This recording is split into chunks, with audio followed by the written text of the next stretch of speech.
Well, good afternoon and welcome to today's business forum, putting West Virginia to work.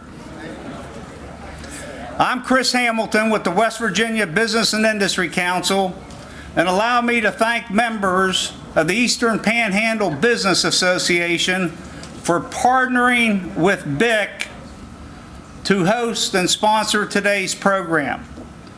Special thanks to the management and ownership of Hollywood Casino for making this excellent facility available for our use here today.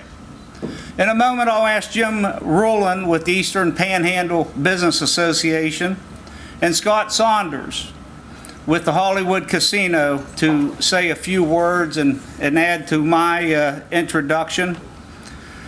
I believe we have an excellent program on tap here today, beginning with remarks from Congressman Alex Mooney, then Attorney General Patrick Morrissey, who will be followed by our newest member to West Virginia's Supreme Court of Appeals, Beth Walker. The highlight or featured event of today is a matchup or a forum featuring our two primary candidates running for governor, Bill Cole on the Republican ticket and Jim Justice on the Democrat side. This is intended to be a forum, not a debate, and designed for both candidates to talk about their plan and views to move West Virginia forward, to tell us all about their plan to improve education, health care, our economy, stop drugs, and how they intend to create jobs. Again, it's a forum, not a debate. Following the gubernatorial forum, we'll hear from local Native and House Majority Leader Darrell Coles, our two legislative finance chairs, Mike Hall, who represents the state Senate, and Eric Nelson, who represents our House of Delegates. And we'll wrap up with Charlie Trump and Craig Blair, who's going to reflect on the last couple of years since the GOP's been in the majority at the State House, some of the accomplishments there, and perhaps a glimpse of some of the objectives or programs they're looking to embark upon going forward. So with that, again, I want to welcome everyone here today. Apologize for the room temperature, which seems to be increasing instead of decreasing, particularly if you're standing at the mic. But with that, again, welcome, and I'd like to recognize Jim Rowland with the Eastern Panhandle Business Association for a few remarks. I'll apologize in advance. In the interest of brevity, I'm just going to recognize those elected officials and candidates who are not on the program, since you'll be meeting each of those ahead of time. So my mother would roll over in her grave by passing over Alex Mooney here, but I'm going to do it anyhow, with your blessing, Alex. Okay, we have with us, and if I leave everybody off, please don't be bashful. I would ask everyone to hold their applause until we're finished introducing everyone, but as your name is called out, please rise. Thank you. All right, firstly, we have the nominee for State Treasurer, Ann Erling. Ann, where are you? There she is. And also, you just don't listen. Also, I saw J.D. McCluskey. Is he here? Our nominee for Auditor. J.D., how are you, sir? Good. We have with us the Chief Judge of the 23rd Circuit Court, Judge Wilkes.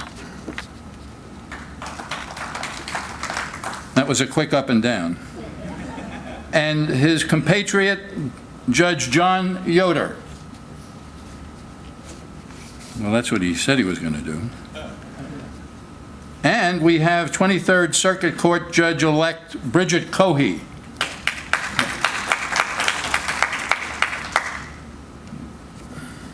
When we skip on down here to Delegate, long-serving Delegate John Overington. And every delegate's a candidate. And Delegate Eric Householder and Delegate Jill Upson. The chair of the West Virginia Council for Community and Technical College Education, Butch Pennington, and former chairman of the EPBA. We have Senate candidate Patricia Rucker.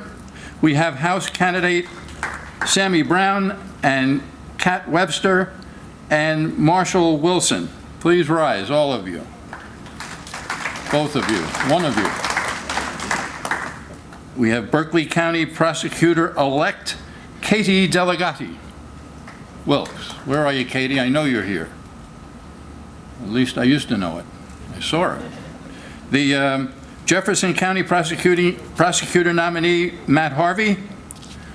Jefferson County Sheriff nominee Tom Newcomer. Jefferson County Clerk nominee Ben Svensson. And lastly, Jefferson County Assessor nominee Eva Alexander. All right. When we talk about putting West Virginia back to work, we're talking about a two-way street.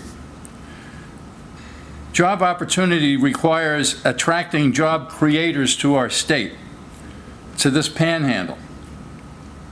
And just as importantly, retaining those that are already here. Job creators, on the other hand, won't come here or remain here very long unless we can offer a trained or trainable workforce, a predictable justice system, a competitive taxation scheme, ethical and open governance, and fiscal stability. In other words, a level playing field, a favorable business environment. At EPBA, we like to say that we strive to improve the business climate. And there sure are a lot of facets to that objective. Our modus operandi is to first identify the obstacles to doing business and then find the appropriate level and branch of government to petition for relief, legislative or otherwise. Famed economist and former first chief economist of the Office of Management Budget, Arthur Laffer, graces the cover of this month's edition of West Virginia Executive. And in these pages, he has some harsh things to say about our state. I will spare us the detail he provides that support the all too familiar litany of how we are the best of what is bad and the worst of what is good. But he sums things up with this wake-up call. He said, West Virginia is the single worst performing state in the nation by far. You are the one state that needs to change really badly. No hitting. Now, we know that that's true, but it's painful to hear.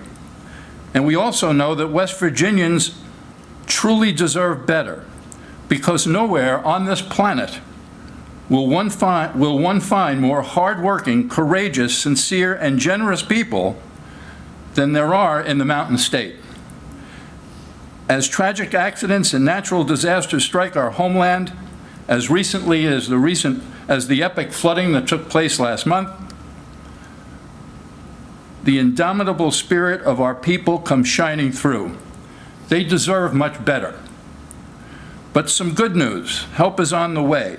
There can be no doubt that significant steps have been taken these last two legislative sessions to make the changes that Dr. Laffer addresses. EPBA is enormously grateful for their accomplishments and salutes these members who evinced the political will to make these things happen. Nonetheless, it's clear to all of us that we have only just begun.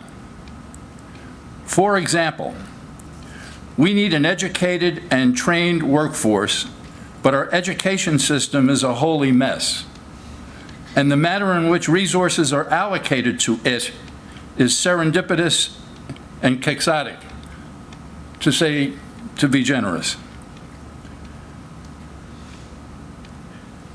Will this be the year that the legislature turns its attention to education and embraces the blueprint for reform provided in the governor's own audit?